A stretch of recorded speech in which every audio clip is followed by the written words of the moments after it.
Smooth 98.1, Lagos, Nigeria world. Here we are. Business Express, 15 minutes coming your way right here for Hump of the Week Wednesday. I'm Sope Martins, and joining me for those 15 minutes to make them count, I've got Rotus. Good morning, Rotus. Good morning, Chokwe. Good morning to all our listeners and viewers. Good to be with you off Hump of the Week. Yes, yes, yes.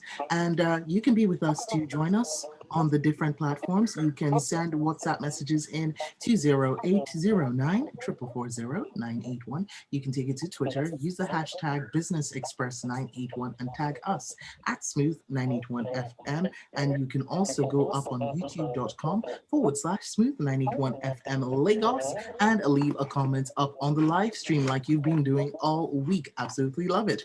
All right, Rotus. So let's talk elections and infrastructure because one thing I've noticed, right, is how certain roads only ever seem to start getting fixed around the time when people need your votes.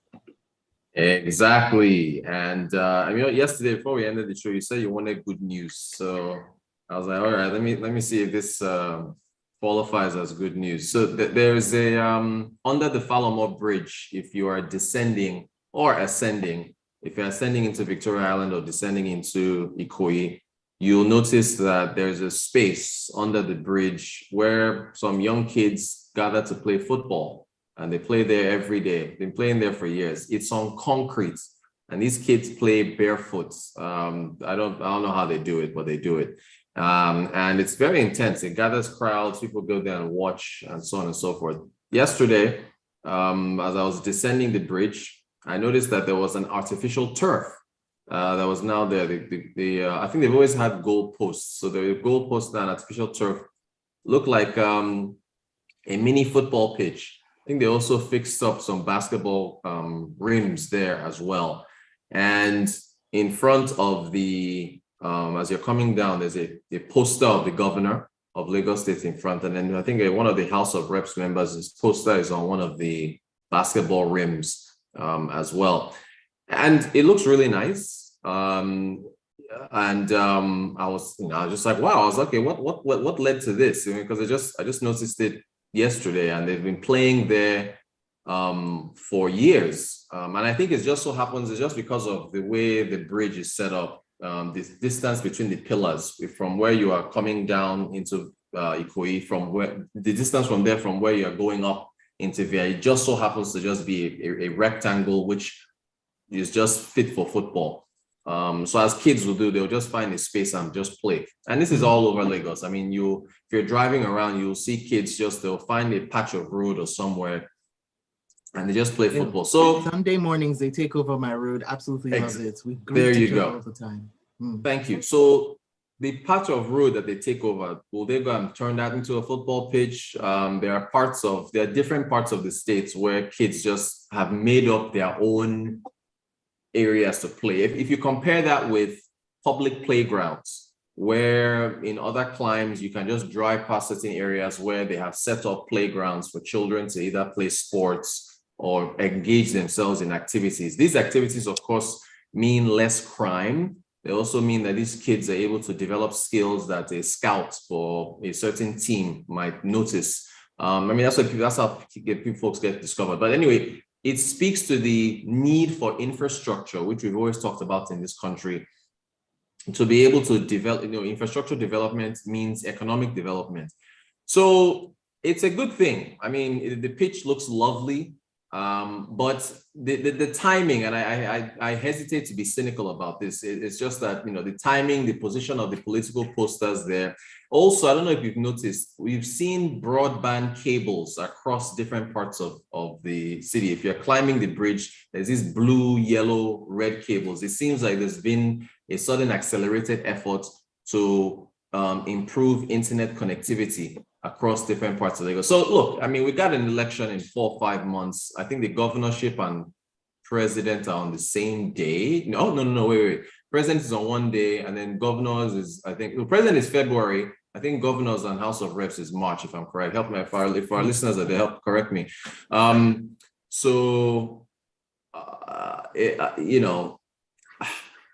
just wonder, because if you now say you want to convert every single pitch where children just decide to play into a football pitch, then you'd have to have equal treatment from underneath Falmouth Bridge to other areas. Same thing with roads. I'm also noticing that, there's been an effort now to fix some roads. And so it's just, you just wonder if it is sincerely for goodwill just to help the community, or it's a cynical ploy to get votes, or something to point to and say, hey, look at what we've done, and so on and so forth. So, yeah, I mean, it just looking at it though, if you imagined a state that took it upon itself to provide basketball courts and provide, skating rinks and provide football pitches in areas that can easily be converted, think of what that would mean, for kids. So, I don't know if you've seen this. So I took a video of it and I put it on social media last night, and the responses that I've gotten, at least on Instagram where I posted it, they've been, majority have been cynical, I have to say, from the people who have reviewed it. Cynical, or just, they're looking at history, because there's certain parts of the states that don't get to see any sort of anything really, and just keep getting worse and worse until a certain time frame. Right. So it is what it is. So people who live in places like that will be like, okay, yeah, no, they're doing it again. I remember my cousin lived in a really terrible part of, well, not terrible, just with terrible roads. And when they started doing her roads, she was like, an election is coming up.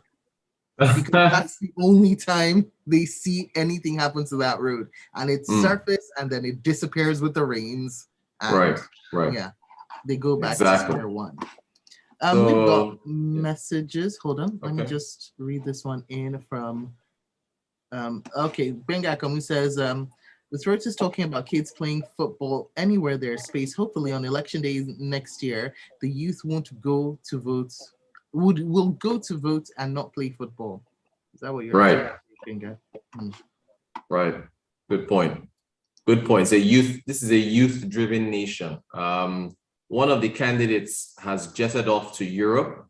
The official word is that he has business to attend to in Europe. I mean, campaigns have started. The unofficial word is that the intensity of the campaigns over the past few days have gotten to him, and he needs some rest. And so, again, I'm not mentioning any names, but so he's off to Europe.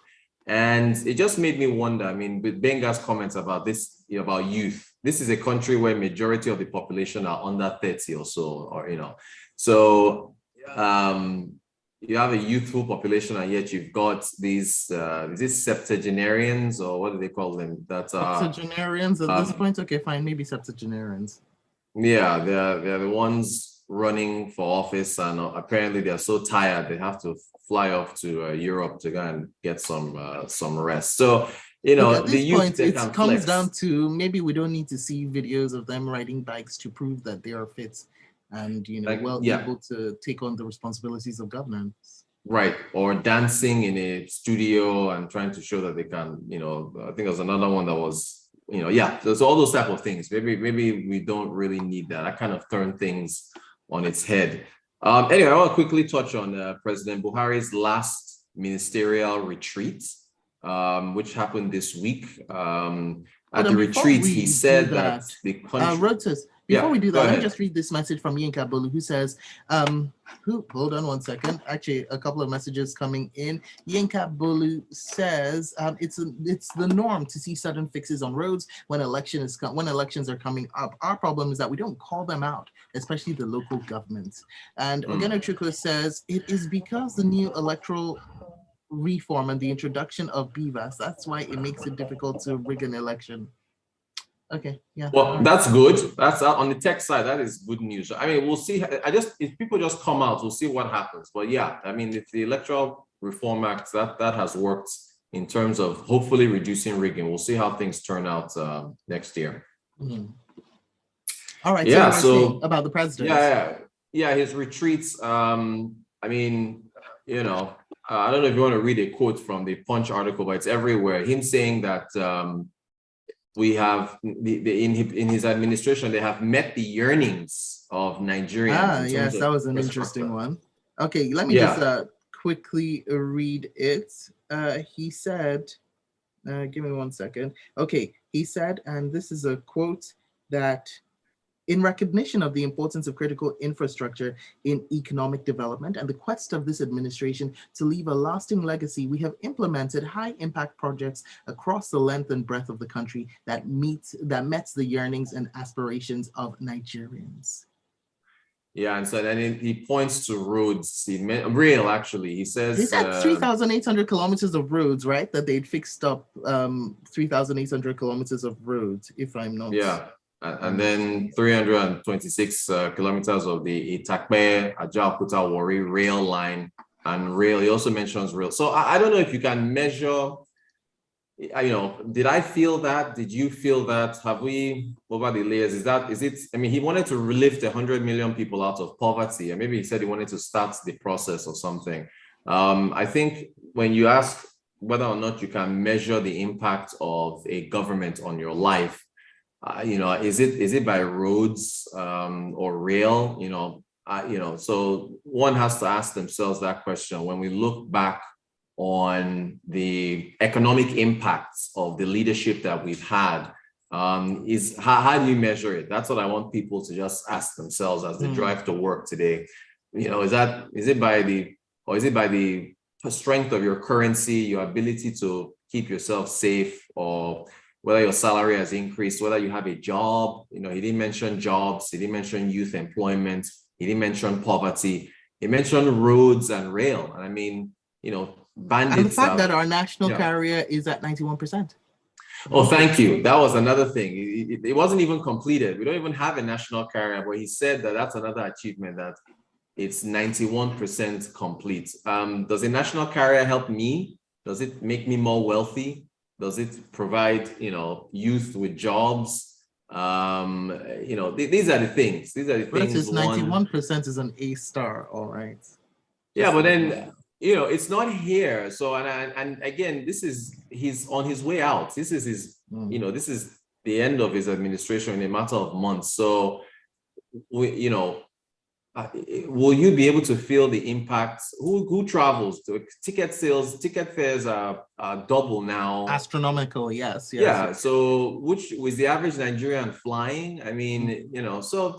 Shokwe, I don't know. Hold on, Rotus. One thing I will say is rail, though. Rail travel, when it's secure, is not bad. People have been traveling from Lagos to Ibadan to Abeokuta, different parts of the country, or at least the southwest, and they've been saying that the train service have been good, and the rail. Yeah, but okay, fine. Maybe I can concede that point. But when I think of rail, I think of congesting the Apapa port and congesting our roads. Still, 97 or 98% of movement of goods in Nigeria is by road. Done by road. So yeah, so we didn't get more cargo airports. We didn't get more cargo rail that could move goods and decongest the ports to where you don't have to drive everywhere.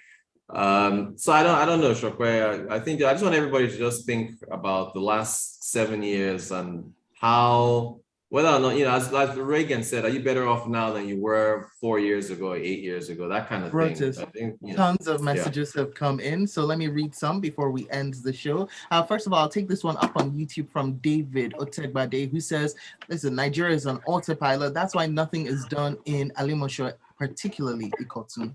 Then up on WhatsApp, El Como says, what are the chances that more citizens can call out their local government chairman and get results for patching potholes, fixing play areas, and such requests, that are then tracked on a Twitter handle? I have a friend who does this regularly, and the officials respond to her requests. Henry Emmanuel says, I'd like to know Rotus's opinion on the Minister of Finance's statements on downward review of existing tax expenditures. You'll find that up on Twitter and Instagram at Rotancode. He'll be answering you there on social media.